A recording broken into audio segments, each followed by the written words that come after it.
Follow us on social media, Twitter and Instagram. Subscribe on YouTube. Don't forget to like. So one of the most important things for the short film, or just any film in general, is a rehearsal. If you can have your actors as prepared as possible when it comes to shooting day, it's going to make the shoot a lot more smooth because your actors will be familiar with their lines, they'll be familiar with each other and each other's actions and reactions. So doing a rehearsal isn't mandatory, but it is extremely helpful. Now, let me tell you about how our rehearsal went. First, I had to rent a location for us to kind of meet up at because we were all far, well, I live far from everyone else, so I wasn't going to have everyone else drive all the way out to me. It would be about an hour drive just to meet up for a rehearsal. So I figured I'd rent out a location in LA in downtown where we could meet and I could film the rehearsal. This way I could edit it, see how they look, send it back to them so they could see how they look. Anyways, so I planned the rehearsal in downtown so it'd be accessible to everybody that was involved in the film. The problem arises though on the day of the rehearsal. The location I rented out for us to rehearse at canceled our reservation a half hour before we even were supposed to begin. So I arrived to the scene, I text the guy, hey, I'm here. I'm just letting you know I'm going to be having my actors show up soon. Only to get an immediate response with, hey, sorry, we had to cancel your reservation. And then that was it. That they hit me with the cancel and then they just left me on red. They didn't respond to any more of my messages about, hey, what's going on? We reserved our spot here and, you know, this, that, the other. So I had to contact my actress, who at the time was not Barbara. Barbara, I'll fill you on this. Barbara was actually supposed to play the server in the short film. I had someone else booked to play Belle. And so I had to contact her and tell her, hey, you know, we're having an issue with the place that I had reserved for us to rehearse at. So I sent her that text. Barbara's around the corner. She's like, hey, where are you? I'm around the corner. And then so I go and tell Barbara about what just happened. And I'm also texting Ryan about the situation, telling him, hey, we might not be able to rehearse today unless I figure something out. So Barbara, she takes public transportation. So she meets up with me, tell her, hey, I'm not sure what's happening with this location. Then I get a text from my actress who was supposed to play Belle. And she's like, let me know what happens if we're going to do the rehearsal or not. So now I'm scrambling. I contact a friend. He's cool about it. He's like, hey, you know what? Come to my spot and do your rehearsal here. So now we all have to relocate. It's about a half-hour drive from where we were all supposed to meet at. And I'm like, it's already kind of a pain to have to tell now everyone involved in the film, mainly my two lead actors, hey, we have to relocate. And now you have to drive another half hour to this other spot. Ryan's cool with it. He's like, hey, you know what? That's fine. I'll see you guys there. Barbara, of course, she has to take public transportation, but I tell her, hey, I'll drive you. I'll drive you to the location, to the rehearsal location. I'll drive you home afterwards too, you know, for the inconvenience. And then I hear back from my actress who basically on the spot says, hey, I'm no longer interested in doing this project with you guys. She basically saying that it was sounding like a shady production. So I lost my actress because I lost my rehearsal spot. And I basically thought the film was done right then and there. And I told Barbara, hey, you know what? We're probably going to have to cancel this project because I just lost my lead actress, my co-main. And Barbara, she was there. She's hearing me on the phone talking to this other girl. And she's aware of, you know, the tone and everything. She understands that this is not going well.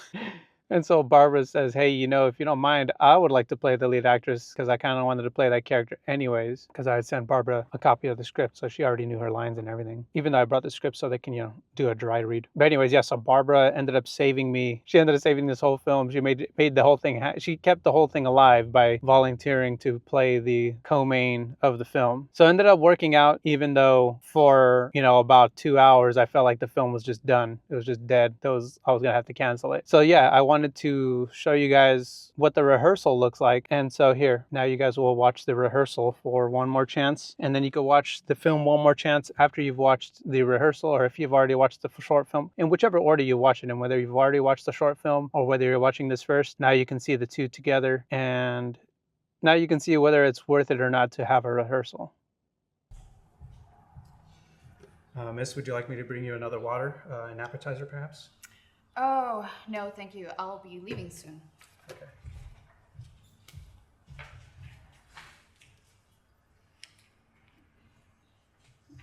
Hi. Sorry for being late again. Oh my God, Alonso. Just get up in there. Oh, shit, sorry. Okay. Did you order anything yet? What the hell happened to you? Fell down some stairs. Shit, sorry.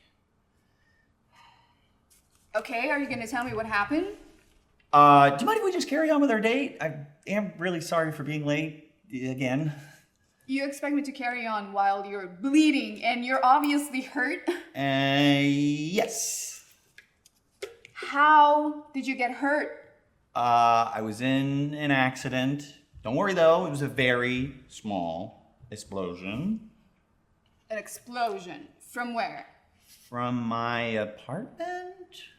But you said you fell down some stairs. I did. But you live on the bottom floor. I do. Yes, thank you. Could you grab us like 12 shots of your strongest vodka or whatever? 12 shots. There's only 2 of you. Yeah, that's fine. We'll see what happens. And to eat? Just like a order of breadsticks for now. And for you, miss? I haven't decided yet. Can you come back later, please? Hey, you look so beautiful tonight. Yeah?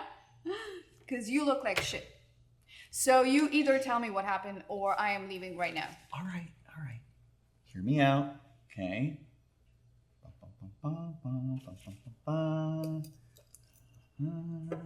I was on my way over here and I got you this necklace, all right? But I just so happened to get in a little fight over it.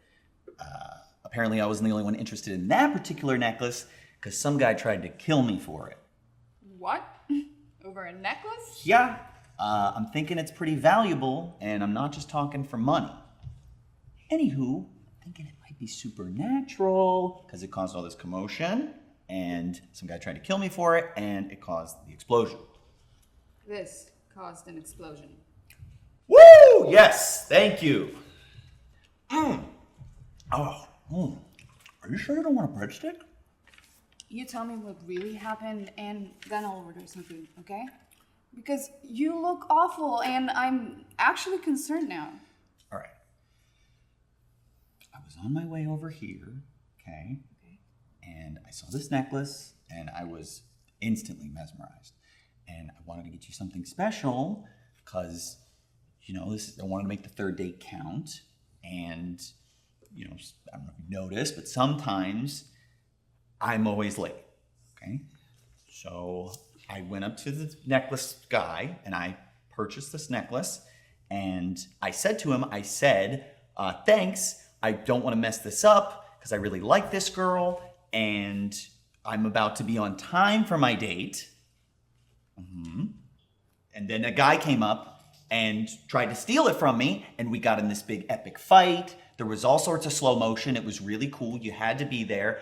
Scuffle and reach for the thing and there was a light on it, a very specific light that made it glow and sparkle and it caused an explosion. It wasn't until the explosion stopped him that I was able to come here to you. Sounds crazy, right?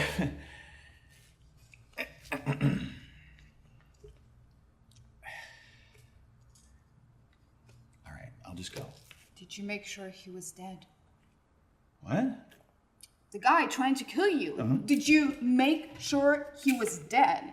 Because what if he's alive? Obviously, he really wants this necklace. So what if he followed you here?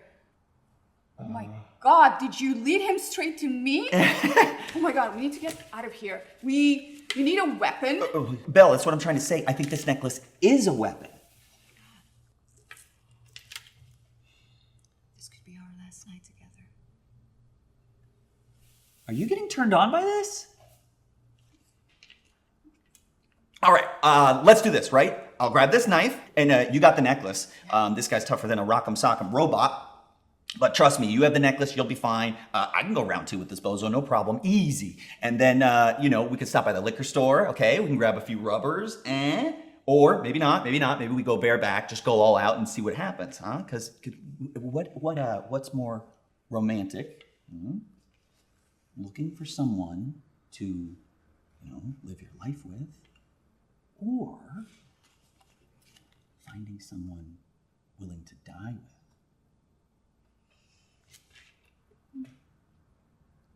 That's the stupidest shit I've ever heard. How dumb do you think I am? I don't think. Did you really think that story was gonna save you? Yeah. No! 3 strikes and you're out, bitch! Thank you for helping me make up my mind about this relationship. So here's your stupid necklace. You're gonna need it to help fight your bozo. Peace out. Shit. Hey there, Romeo. Did you miss me? Follow us on Twitter at Ghettoplex_MP4, on Instagram at Ghettoplex.mp4, and subscribe to us on YouTube at Ghettoplex.